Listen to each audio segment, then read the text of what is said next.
And good evening, everyone. This is John with Pure Adrenaline Fantasy Sports, getting you ready for the NFL playoff games this coming weekend. We had Cincinnati beat Vegas 26-19 to advance to play Tennessee this weekend, and then we had the 49ers beating the Cowboys 23-17 to advance to play the Green Bay Packers. But before we start diving into these games, let's bring on our guests this week. Jeremy, from NFL Chaos with Jeremy, how are you? I'm good. What's going on? Good, nothing much. Sean had something come up and was unable to make the stream tonight. So thanks for joining me on short notice. No problem. Yes. So before we dive into this weekend's games, what's your takeaway from last weekend's? Any worries of the NFL going to 7 teams and having the 2 versus 7 matchups being blowouts? I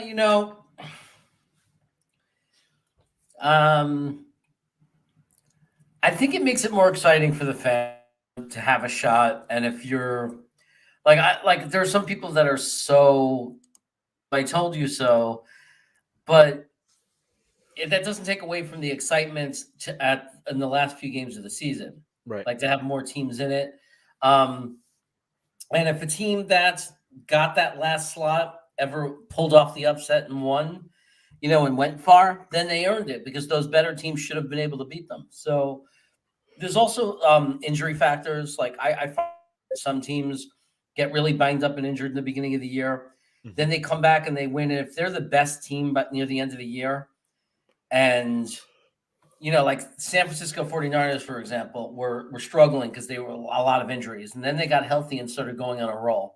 Well, if they started going on that roll a little later and barely made the playoffs and then won and went deep, like not even to the Super Bowl, but even the NFC Championship, it's not like it's not deserved. It's like they had a bit of rough luck and they were able to come back and get it together. So I don't have much of a problem with it at all. Also, there was a time where people thought the Jets shouldn't be playing the Colts in the Super Bowl, and that was one of the most important games because they were going to give up on trying to merge and create the NFL the way it is today. So who knows? I mean, maybe you give up on it too soon, but maybe in a few years those games will get better and better, and we won't want to imagine the league without it. Right, agreed. I like it. It did make for the end of the season. The regular season made for some great football games there at the end of the year. Let's see here. Hayden's here. Hayden says, "Hey guys, what's up?" Hayden, I just saw you over at Peyo's channel. I did invite him on. He wasn't sure if he was going to be able to come over or not, but let's look at last week's game. I don't have the actual scores in front of me, but we had the Chiefs beating up on the Steelers. The Bills beat up the Patriots. The Bengals beat the Raiders. That game was close. That was 26-19. But honestly, watching the game, I felt like the Bengals not really dominated, but looking at the score, the score didn't reflect the game to me. I felt like the Bengals won by more than a touchdown. Any thoughts on the Bengals Raiders? Yeah, well, you got to take care. You got to take care of an advantage of opportunities, right? Mm-hmm. We've seen that a lot. We've seen where teams get outplayed, or they outplay another team, and they don't build a big enough lead, or they lose some key opportunities, whether it's missed field goals or in the red zone, not getting the touchdown at the 5-yard line, and it keeps another team hanging around. And then you get to that fourth quarter, and that's what happens. And the Bengals played well, and they could have won by more, but they didn't put the nail in the coffin, and they almost paid for it. Like they almost let that one get away. I mean, it could have went a very different way, and I'm not going to say they were lucky because they made it happen.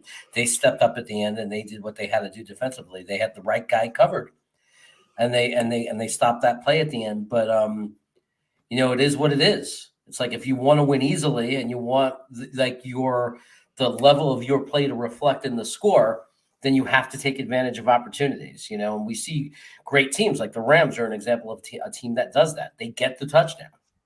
Right, and that play to end the Bengals Raiders game, it would have been interesting to see if he had caught the ball. I believe he would have been short of the goal line on fourth down anyway. But you never know. Miss tackle, fall into the end zone. You never know what can happen there. But then on the NFC, we had the Bucs beating up on the Eagles. Eagles get a couple late touchdowns. The Rams on the first Monday night playoff game beat up on the Cardinals. And the game you predicted correctly last Sunday on our show, the 49ers taking care of the Cowboys. What do you think of those games? I know the Rams Cardinals because we're big fans of Payo. That was a fun game to watch. Yeah, it was interesting because people were like, the announcers are just sometimes it's so silly to me. They're sitting there like talking about, oh, a Cup doesn't have any reception, like at the end of the first half, and I'm like, it's called a decoy. It's Right. called everybody's focused on Cup and Beckham is going crazy. That's the whole point. Like, you know what I mean? That's the point of having two good receivers and to have Van Jefferson having another receiver is that, okay, you could stop Cup. You could sit there and put everything into the, stopping him and making that the key of your defense. But then that's going to open up other opportunities for us. So Cup might not have shown it in the statistics in the first half, but it doesn't matter. That means he's still doing his job. He's doing what he needs to do. And sometimes that's just taking so much of the defense away that everybody else has it easy and you can get the ball everywhere else. So Cup played a role without having to make a reception, for a while there. Mm-hmm. Yeah. Hayden says, yeah, I loved watching us destroy our rivals. Absolutely. Yeah, I don't know what happened to the Cardinals here. They fell apart. They completely fell apart the second half of the season, and they're in their one playoff game. But coming into this weekend on Saturday, we have the Bengals and Titans, and the 49ers and Packers. Both teams with a bye play on Saturday. Is one of these two matchups? Are you looking forward to one over the other? I'm looking forward to the Green Bay game. I'm definitely looking forward to that game. It's always fun to watch Aaron Rodgers. I mean, let's face it, But I think the games I'm looking the most forward to is honestly to me like the more appeal and the more interest for me is Kansas City Bills and the Rams Tampa. Like that's a really good game. I'm really looking forward to that game. Yeah, both Sunday games. Actually, all four matchups I think are decent matchups. Teams match up well against each other, I believe. But the Bengals here, I had it here in front of me. The temperature last I saw for the game looks like low 30s, upper 20s, so no real major factor there for weather. Cincinnati has won 3 of the last 4 meetings against the Titans by an average score of 27-17. And they did play in 2020 with Cincinnati winning that game. Derrick Henry did play then as well because he's back now. And he had 18 carries, 112 yards, and a touchdown, but Cincinnati was still able to pull off a win there. What's I know Cincinnati's offensive line is a little banged up, but what sticks out to you in this one?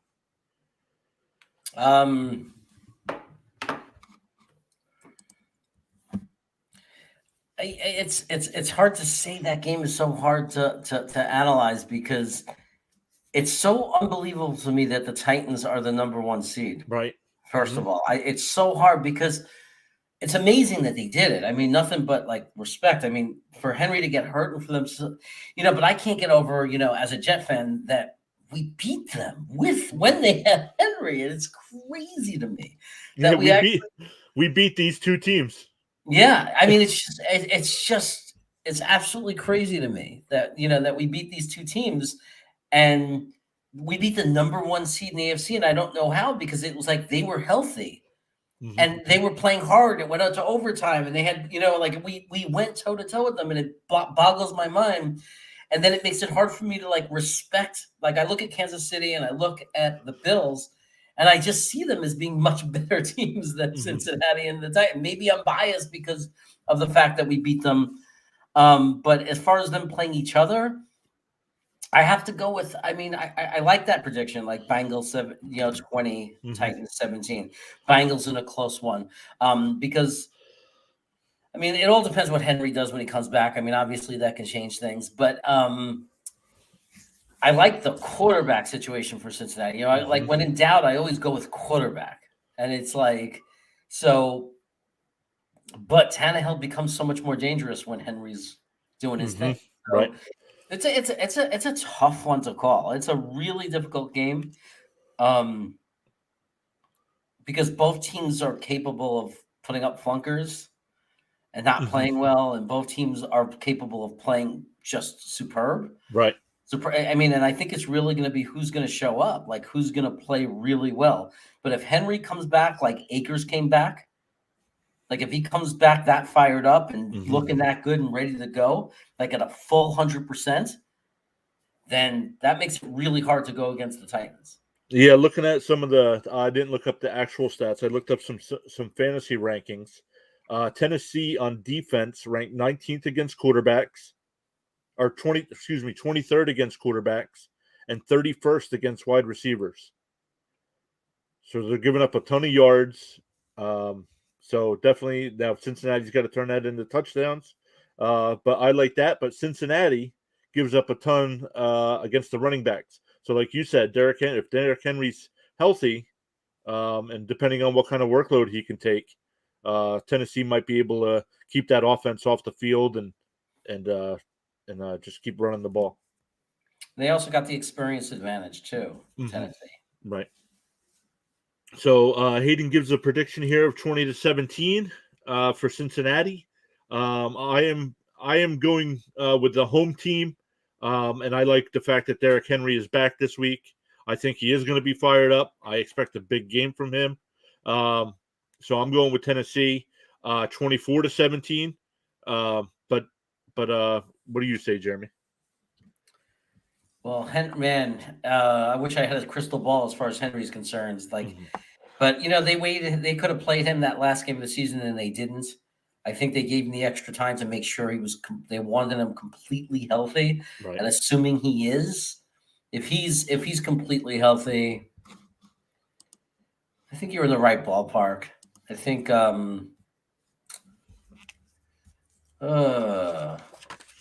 it might be more like 31-21 Tennessee. Yeah, so, but I if things do go right, I can, with Hayden saying there, the Bengals win 20-17. I would not be shocked if Cincinnati pulled off the win there in Nashville. No, I don't think these teams aren't like money teams. They're not like, oh, this game's in the bag. This is money. Like there's no way. This is it's difficult to call a game like that because it's just a tough game to call. I mean, anything can happen in that game. Yeah, absolutely. Benjamin Sylvie saying, "Hey, dude, Benjamin, what's happening?" He also says, "I think 28-24 Bengals." Yeah, these teams match up well. It'll be interesting. If Henry is okay and they can keep Cincinnati's offense off the field, they'll pull out the win there at home. What hurts me, the biggest thing for me is Cincinnati's offensive line is bagged up, and I think Tennessee is going to be able to put some pressure there on Burrow. Well, we'll see if they can take advantage of it. That's key. But to me, it's I mean, if they're able to, if Henry's able to dominate and get and be Henry and just really get into a groove early enough in the game, not too late in the game, it's going to open up the play action, makes Tannehill so much better of a quarterback. And then if Cincinnati can't protect their quarterback or establish a running game because their offensive line is banged up, that could be a problem for them. Yeah. So let's talk a little bit San Francisco and Green Bay before I start talking about the game. Hayden here says Packers 30, 49ers 10. Looks like the temperature, the weather for the game is going to be in the low teens. A wind chill factor of 0, and I didn't see what the percentage of, but there is a chance of snow. The Packers have won 4 of the last 6 meetings against San Francisco, even though the last time they played in the playoffs, they did lose that game, but they did play week 3 this year. Green Bay won the game 30-28 on a last-second field goal by Mason Crosby to pull off the win there, 30-28. So some questions here for San Francisco. Nick Bosa was a full participant in practice, but he is in concussion. He did go through concussion protocol. Jimmy G's got a shoulder issue and a hand issue. So Jeremy, what sticks out to you in this game before you give your prediction? Well, yeah, I mean, quarterback's a key issue, and I think right now at this point, I don't think this will be the case in the future. But right now, even though he's definitely not like the quarterback that carries the team kind of situation, Jimmy G, if he's hurt, that's a problem for the Niners because, Lance is just not ready yet. Probably, I don't think Trey Lance is ready for this moment to go into Lambeau in that situation. I think that's not what you want if you're a Niners fan right now. And, not that Jimmy G is the strength of the team, but you want that experience. You want a game manager. So if he's banged up, that could throw off the whole game for the 49ers. I think they'll score more than 10 points. But I think Green Bay is going to be too much for them in Green Bay. The weather's perfect for Green Bay. Like that's what they want. They want that cold playoff weather. I expect them to win the game, but I do think that Deebo Samuel and George Kittle, if Jimmy G is able to play, those guys are special. They make big plays. Mm-hmm. I think they'll put up some points. Not big, big difference, but I'm not saying they're going to go off and score 40 points, but I'm thinking more like Packers 37 to Niners 24, gotcha. Something like that kind of game. Yeah, I do expect Green Bay to win this game. The weather, like you said, the weather is perfect for them. And I almost had the same exact prediction as Hayden did. I have the Packers 31-10. They're home. They're going to want to get back to the NFC Championship game. Rodgers wants to prove something this year. So yeah, that's that one. That'll be a fun game to watch. Before we dive into Sunday's game, are you and your brother going to be live streaming during any of the games? Yeah, we're going to be doing the Kansas City Bills.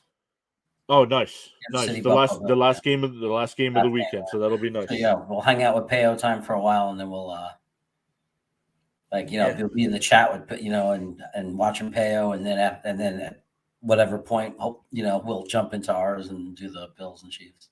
Nice. Yeah, I haven't really taken too much of a look into the other games, but we do have the Rams and Bucks, like you said. I'll be tuning in to Peo as well.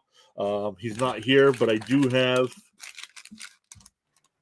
have my Reese's Cups ready this weekend. I had some last weekend as well. But then, like you said, Bills Chiefs. That is a rematch, I believe, of the AFC Championship game from last year.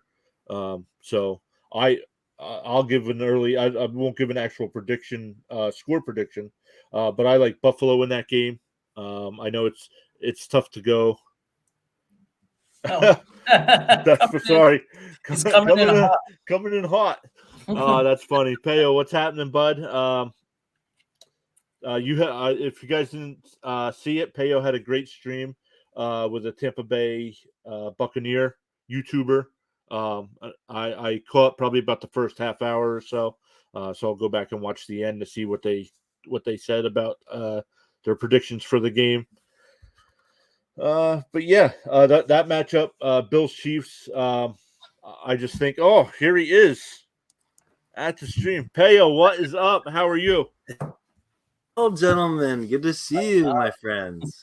How was your stream? I probably missed a lot the last 15 minutes or so.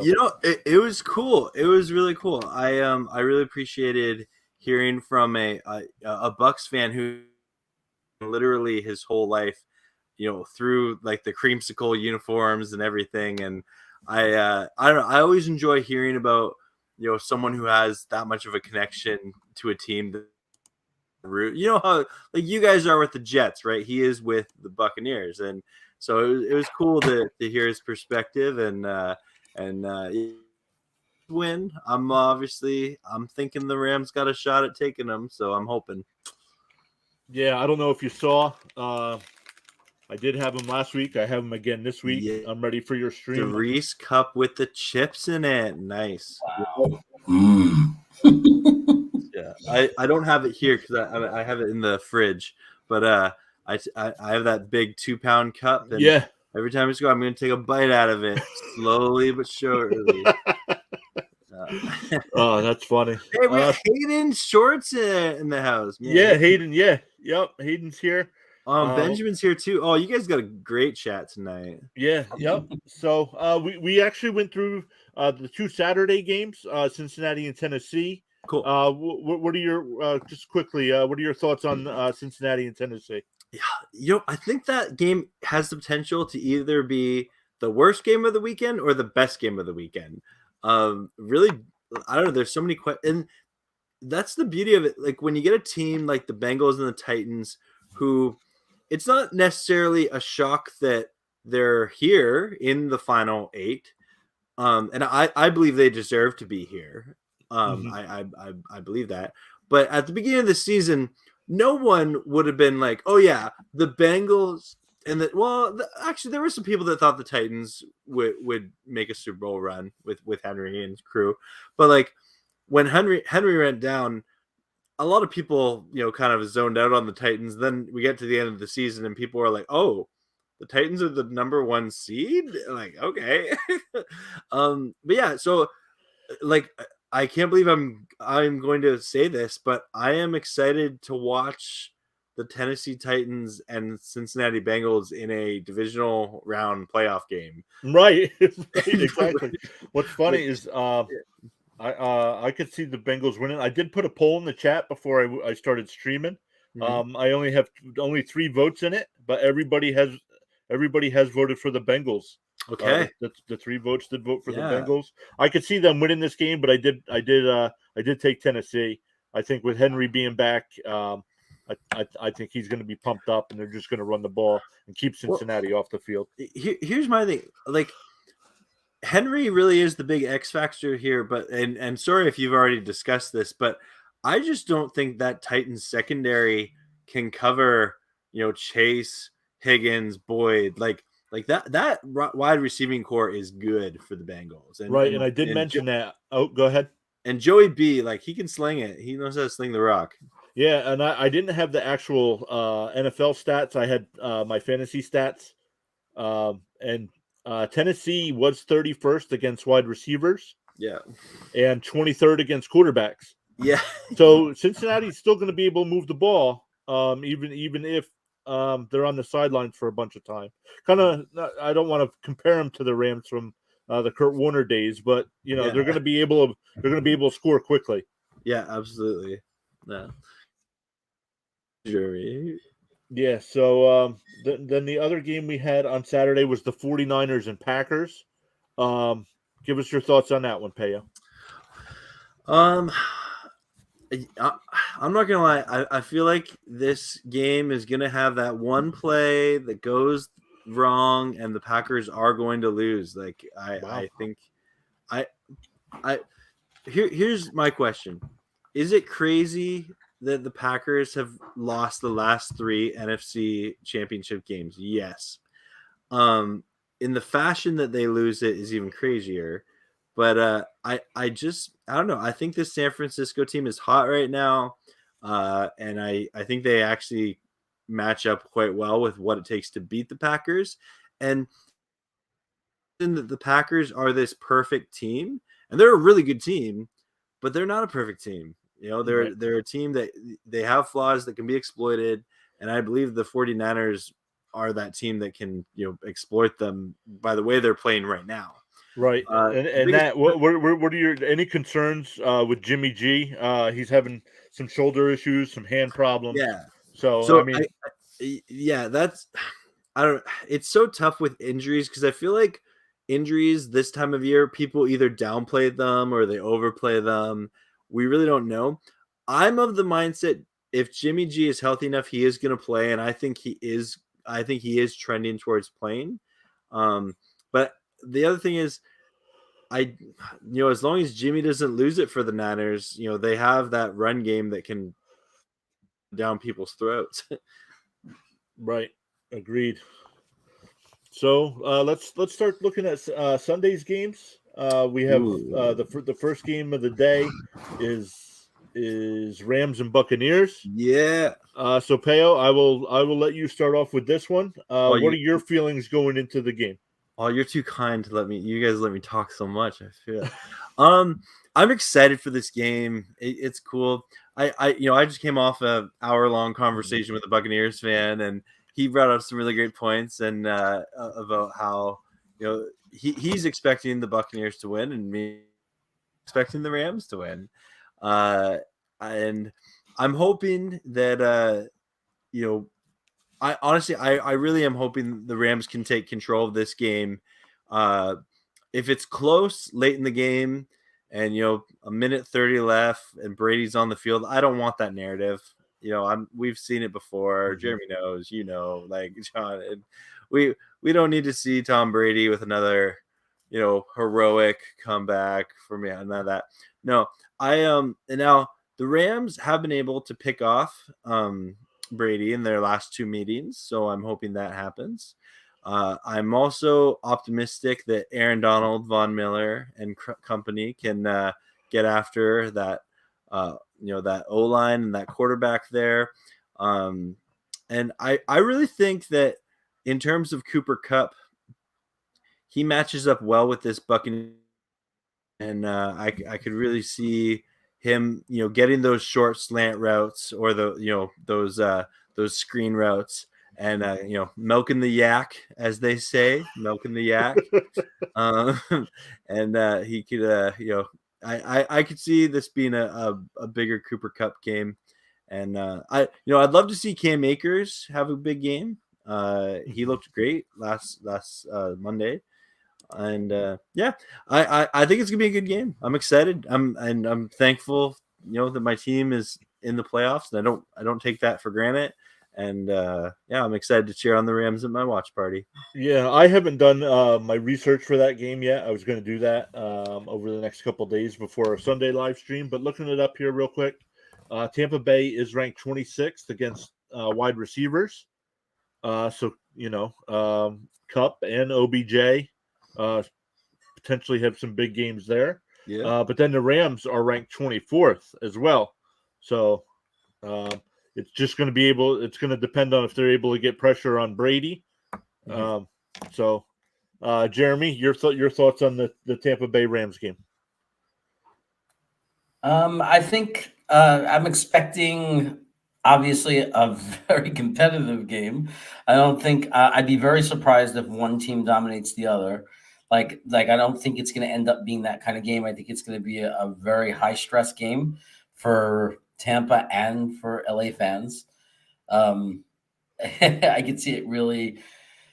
I think that it would be better for the Rams if it's a situation. I agree. I think Peo was thinking the same thing, that if it comes down to the Rams with the ball at the end, where they have to kick a field goal or they have to score a touchdown, you definitely don't want to be in a situation where it's Brady that has to. And if you do, I think that, the thing that frustrates me that teams don't do is, like, you've got to stop playing not to lose against Brady. Mm-hmm. Like, you cannot play prevent and let him walk down the field. They do it every time. Like, suddenly they change their plan. It's like, you don't. Like, the New York Giants, if you watch the Super Bowl, one of the ones where they beat him, he had a chance to come back at the end, and they didn't stop playing. Right. They kept pressuring him. They played as if it was a tie game. Yeah. Cannot get comfortable in a lead and start giving space to Tom Brady. He will eat you alive, and he'll do it fast. He knows how to do it. So I think it would be better to either be in the situation to win the game with Brady off the field, or continue, and this is the formula for, I think, the Rams winning, just make Brady uncomfortable all game long. Just take him out of his comfort zone, and we all know that's pressure, right? Like, just getting to him, banging him up, pissing him off early, getting him frustrated, be all over him, and then don't stop doing it. Don't relax. I don't care if you're up by 20 points. Don't stop. Like, it has to be like every time that defense gets on the sideline, the coach needs to go, "Hey guys, it's a tie game." Mm-hmm. Every time. You cannot lose focus and you cannot relax. And if they, because that's what Atlanta did. They Mhm. thought they had the Right. game, and they got out of the zone. You cannot get out of the zone with this team, with any team that's led by Brady. So if the Rams could do that, if they could play every play with that full intensity, I definitely think they could beat Tampa. I mean, again, we saw the Jets in every way possible, imaginable. The Jets kind of beat them. I mean, we had them beat, and it was just like this free communication on a play. But that's how Right. close the Jets came, and it wasn't like Tampa wasn't playing for something; they were. Right. Right. So they left. They ended the season not on the best note, and I think the Mhm. Rams could take advantage of that. There was some question marks, and there's question marks in the Tampa Bay's secondary. So, and that's the Rams have a strength in there, right? You have OBJ who's caught fire right at the right time Mhm. in his career again, and you got the best receiver in football this year, and you got a nice young player in Van Jefferson. I mean, you have guys that could expose that secondary. So pressure Tom Brady, and then expose that secondary and score points, and who knows? And Peo, how about any injury news for the Rams? Anybody we should be keeping an eye on to see if they're playing or not? The key it's tough at this point in the week, especially coming off of the Monday night game. So we really won't know until probably Friday. Tomorrow. Well, it's already Friday. 3 more sleeps. And then But the biggest one of concern is Big Whit, Andrew Whitworth. Oh, yeah. He's got a knee, but I think he's still expected to play, but he is questionable. Thankfully, we have Joseph Noteboom, who's a capable backup. Really thankful for him, to have depth that I'm more than comfortable. He'd be a starter on a lot of other teams. Mhm. And then he's someone that, I think he's a free agent this year. He is going to get paid. Taylor Rapp's still in concussion protocol, so that's a concern. But other than that, the Rams are definitely one of the healthier teams in the playoffs right now. We have a couple of concerns, because every team does. But I'm optimistic that the Rams can be healthy on Sunday. Yeah. You don't have to give a prediction, but your thoughts. Are you feeling? Does it feel like a win? I know it's still, like you said, 3 slumbers until the game, but 3 slumbers away. Yeah. Yeah. Are you feeling? I mean, it's a playoff, so you're feeling good, but confident. Yeah, I am confident. We've beaten them twice in the past 2 years, and I know, I've heard people throw that in my face and say, "Oh, but it's Brady. You can't beat him 3 times in a row." Whereas, no, he's come on, maybe we can't beat him 3 times in a row, but we can beat his team. Right. Right. So I am optimistic that we match up well. I just predicted on my stream not too long ago that I believe the Rams will win 31-28. Wow. That is my prediction. And now, that being said, I don't think I've gotten a prediction right all year in any of my game predictions, which, if there's one thing I've learned this year, I've realized, predictions really don't matter, because if you get it wrong, then there's no consequence. No one remembers my prediction. They might remember if I predicted if they win or not, but I predict the Rams win every game. Oh, right. Because I'm a biased Rams fan. So I don't put a lot of stock in my predictions. Yeah, predictions are tough. Jeremy, any predictions on this one? Man, it's really, really hard, because my bias, of wanting the Rams to win so badly, it always gets in the way of my judgment. You know what I mean? I think it's gonna be tough.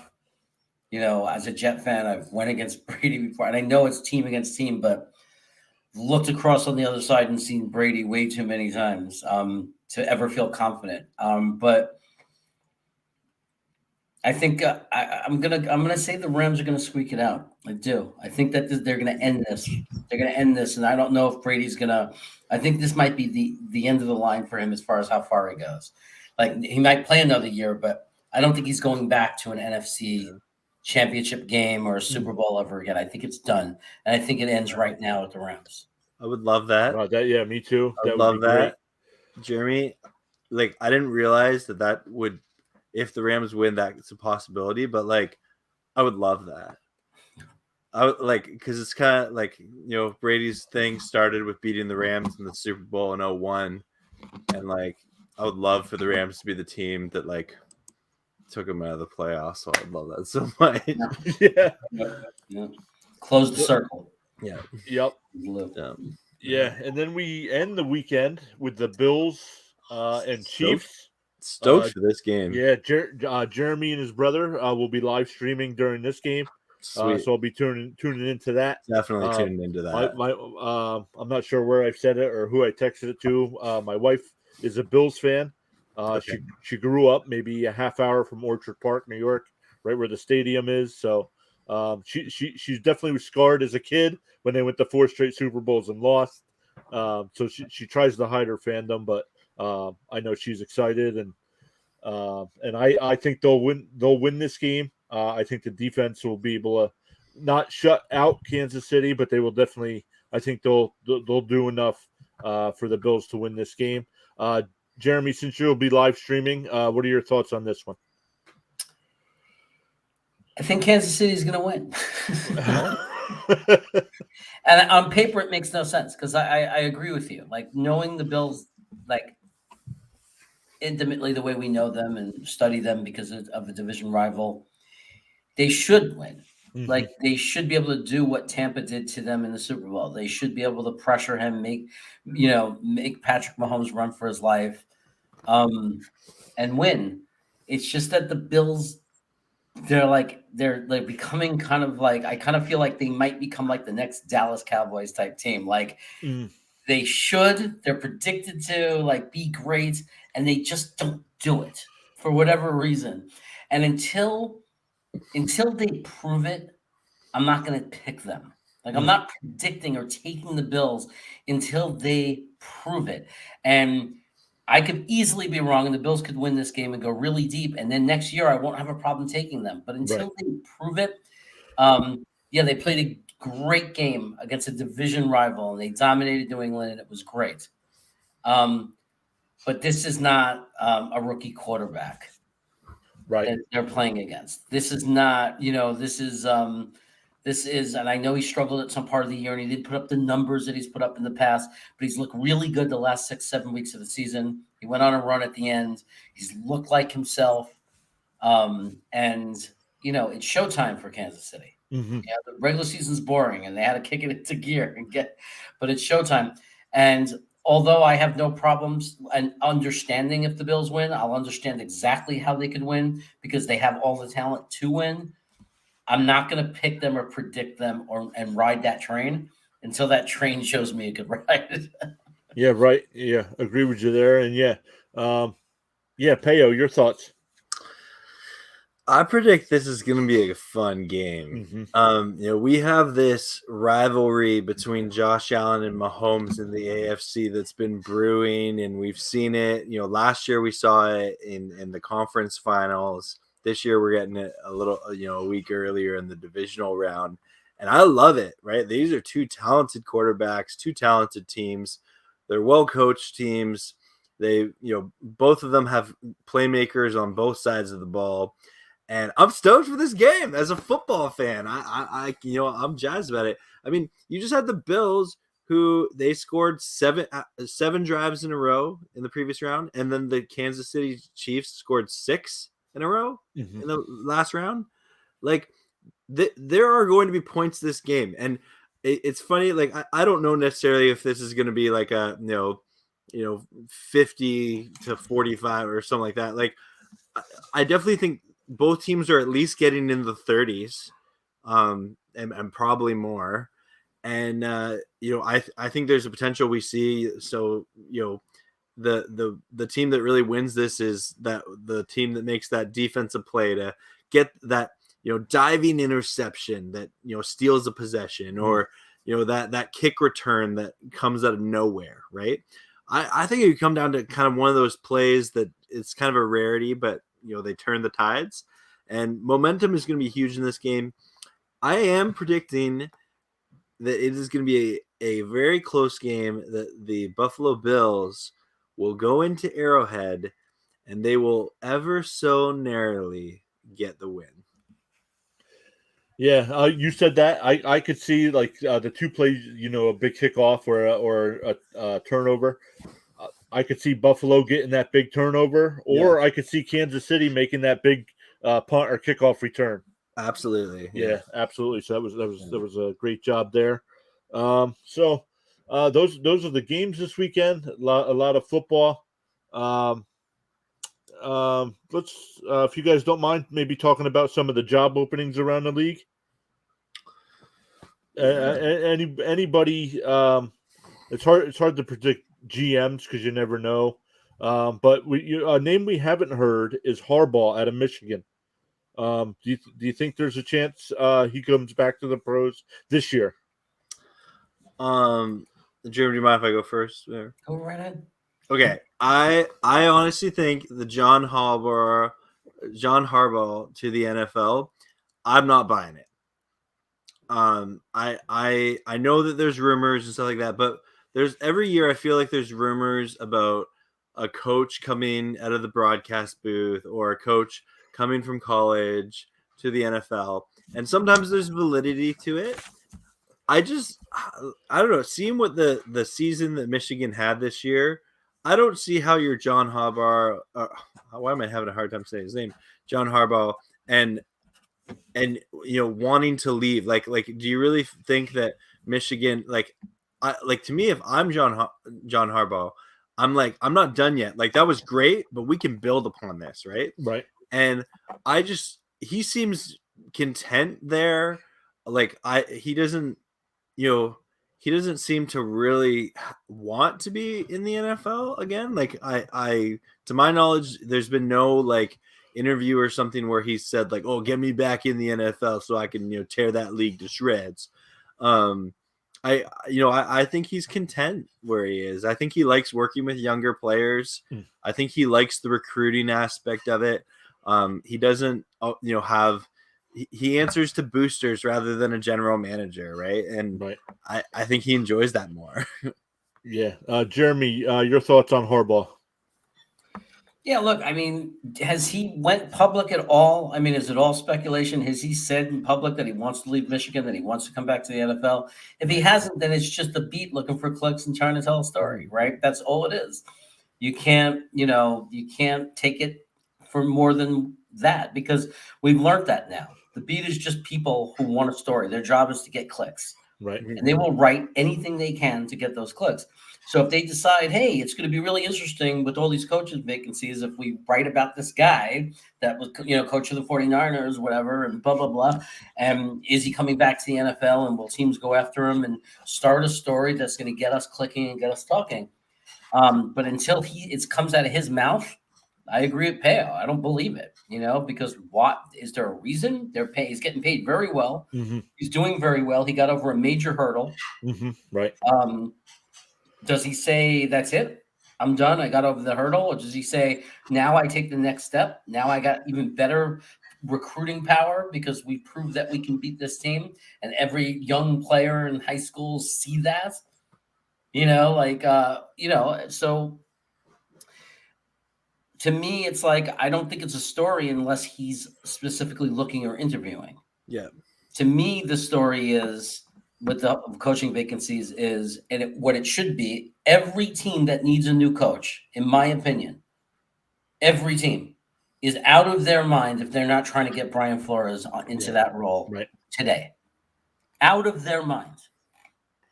Because he did nothing but prove he's a great coach. Yeah. Right. How many teams have you seen break out of their shell in a year like they did last year in 2020, Mm-hmm. right? They break out of their shell.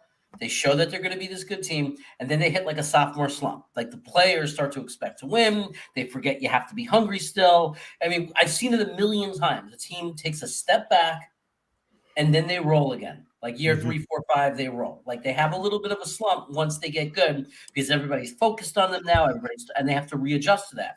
And he did it mid-season. They got off to this horrible start. They lost a bunch of heartbreaking games in the beginning, tough schedule, some injuries. They come back. They win 7 in a row. They're like the team that they thought they were going to be. You got them right back on track. To me, next year, Miami was going to be a problem for anybody playing. Right. And they just gave away and they threw away the number one asset behind that. Like, to me, it's not about players. When I think about Miami, there's no players that scare me. Right. I don't think about players when I think about Miami. I thought about Brian Flores. I thought about the coach. They got this great coach. And they just threw that away. So if I'm any NFL that needs a coach, I am red carpet. He's got the job. Come in here. Let me sell you on why you should come here. Okay, let me ask you this. If you're the Cowboys or like the Cardinals and you're a little frustrated with your coach right now, would you fire your current head coach that just took you to the playoff for Brian Flores?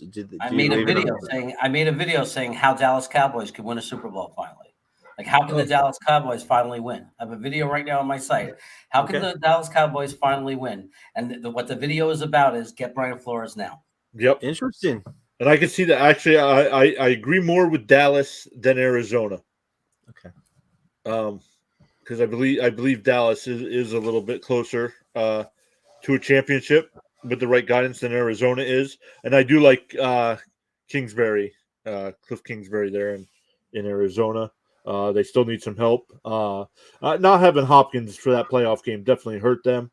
But yeah, they still need some help on the defensive side of the ball. I'm glad you brought up Flores. He was going to be the next name I brought up. I know Sean really wants him in Minnesota. But what I find interesting is that teams that are looking for general managers are also interviewing head coaches right now. Yeah. So I hope, being a Jet fan, we knew what it was like having a head coach in place and then bringing in a general manager and not letting him bring in his own guy. We had that with John Idzik, who we brought over from Seattle.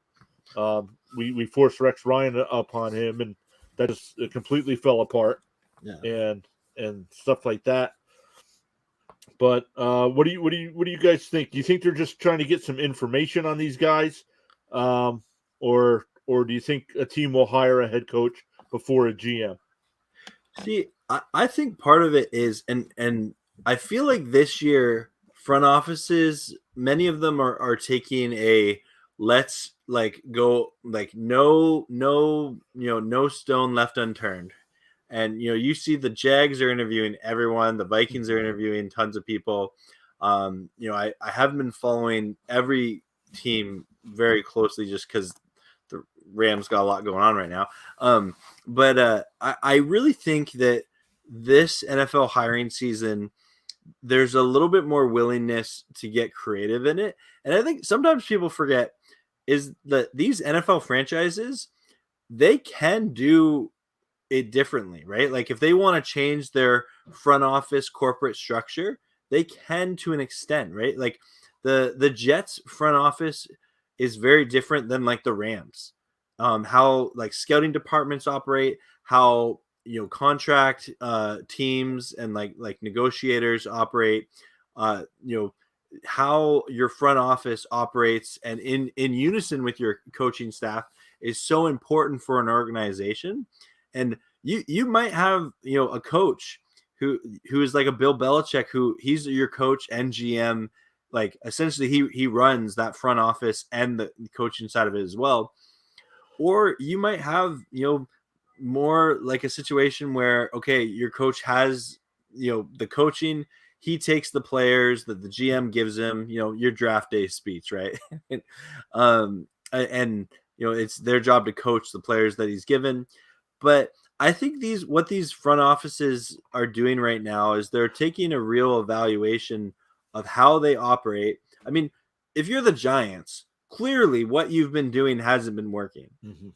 If you and look at any of these teams that have a vacant thing, like the Broncos, you're like, okay, we've been crushing it. We have tons of talent, but we thought we had Vic Fangio, Vance Joseph, like list off all the Broncos coaches that they've had since the Super Bowl that they won, and nothing's going on there, right? Right.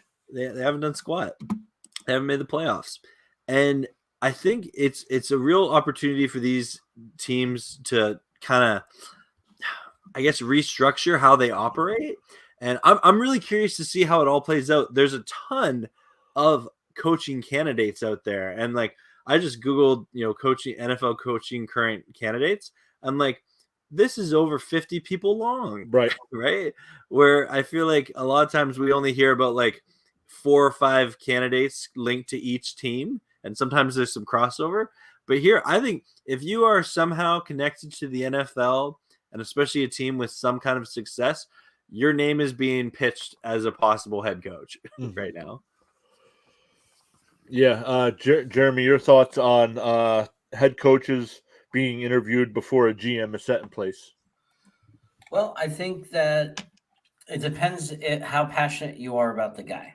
So if I'm the New York Giants owner right now, for example, so this, or, because I'm not going to imagine the Jets right now in need of a coach because we're so far out of that thinking right now. Right. So in our plan that I can't imagine, that I'm in a different mindset with the Jets right now. Hey, sorry to interrupt, but shout out to Salah. I guess he got credit that the Jets were one of the least penalized teams this year, which was like a huge, like, compared to your previous like 5 years.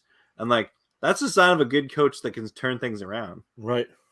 Right away, he's disciplining them. Yeah, I mean, I could Right. go on talking about forever about what we love about Salah. How about just congratulate him for not embarrassing us? Right. I mean, who hasn't embarrassed the Jets? That's coming to the Jet.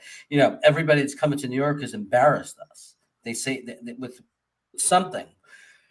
And he's the first one to come in and like make us feel proud and represent in a way that makes us feel respected and respectable. But anyway, jumping, it's easy for me to jump into the seat of the Giants because I grew up watching both teams, so right. I know the background of the Giants and everything, and I watched them for many years. My thinking would be, if I was the owner, is I'm hiring Brian. If it's Brian Flores, for example, you guys obviously have made it very known how high I am on this guy. If I go for this guy and I hire him, the reason I'm okay doing coach first in that situation is because I don't want a GM who isn't excited about that. Right. I want to lure a GM that understands, because I want to know I have a smart person, a smart executive, and I want to know that they have my mindset, that they know I want that job because they already got their coach set. And it's coach and quarterback, in my opinion. They already got half the puzzle. Right. They got the coach. So that's what I'm thinking. If I'm reaching for a coach, if I'm searching and I'm taking a chance on this guy, Bieniemy from Kansas City, or if I'm giving Bulls a second chance, defensive coordinator from Tampa Bay, like if I'm doing something like that, I hold off. I don't make that kind of hire. I'm not hiring an assistant coach that I'm not sure about, like before a GM. I want a GM. But if there's a guy out there like there is, that I know that some team made a ridiculously very foolish mistake, I'm jumping on that, and then I'm gonna match the GM to that decision because that's who I want running my organization for me. Yeah, agreed. So it'll be interesting to see. It'll wonder where he ends up. I don't have any predictions. I hope for Sean's sake it is with the Minnesota Vikings or with Flores. But absolutely, guys, we're getting close to the end of our stream here. Jeremy, why don't you start us off? Tell us what you got coming up on your channel and where everybody can find your stuff. Okay, well, I'm at NFL Chaos with Jeremy. I have a Wednesday show every week, a weekly show where I have a guest or two. And that's usually around 6:45 Western, so it's 9:45 p.m. Eastern Standard Time. I'm doing this week on Friday. I do a lot of mock drafts. I'm doing what I'm calling the midnight draft. So at midnight, Eastern Time, I'm doing a mock draft for the Jets. I may have somebody come on with me and do another team. So anybody who's interested. Interesting. Huh? Interesting. Yeah, like if you wanted to do the Rams, but I thought you wanted to wait to the end of the season. I do. But I might have like a Giants. I had a Giants fan. I might have a Dallas fan join me or something if he's ready. But anyway, I'm doing that, and then Sunday I do watch parties, or like on the weekends, me and my brother will do at least we'll pick a game and do a watch party. So we're doing Kansas City Bills on Sunday. We'll go on the air at about 3:30, 3:15, like 15 minutes or 3:20, 10 minutes before the game starts. And we just hang out, have a good time. My brother usually calls the game play-by-play, and I just, have fun and kind of do the color commentary. And Payo, I know you're posting daily, actually, but what else you got going on over on your channel? Yep. As long as the Rams are in the playoffs, I will do a short countdown vlog where it's normally me hanging out in the snow doing various snow activities. And then I just finished a game preview with a Bucs fan. And then tomorrow night, I'm going to do a preview, but it's going to be totally biased. I'm joined by two of my Rams YouTuber colleagues, Rams House and Rams Showcase. And we are going to talk about the game from a purely Rams fan perspective, which will be a lot of fun. And then I'll do a watch party for the Rams Buccaneers game. I normally go live about 15 minutes before kickoff. And I do a play-by-play, and I laugh, and I cry, and I experience all the emotions that a Rams fan will experience during a Rams game. And if that's something that you would find tubular, you should come check it out. Yeah, and guys that are watching, I do have both channels linked down in the description, so make sure you check these guys out, give them a sub. Guys, enjoy the games on Saturday. Sean and I will be live back again Sunday at noon. You guys are both welcome. I'll send you both the links if you want to come on and talk what happened Saturday. We'll have a little bit more information about injuries and stuff going into the Sunday games. I believe the Sunday games are later, right? They're like 3 and 6 o'clock. Yeah, they're kind of different this week. Yeah. Yeah. So, guys, thanks for joining me tonight. And we'll see you on Sunday. All right. Pleasure, guys. Take care. Likewise. See ya.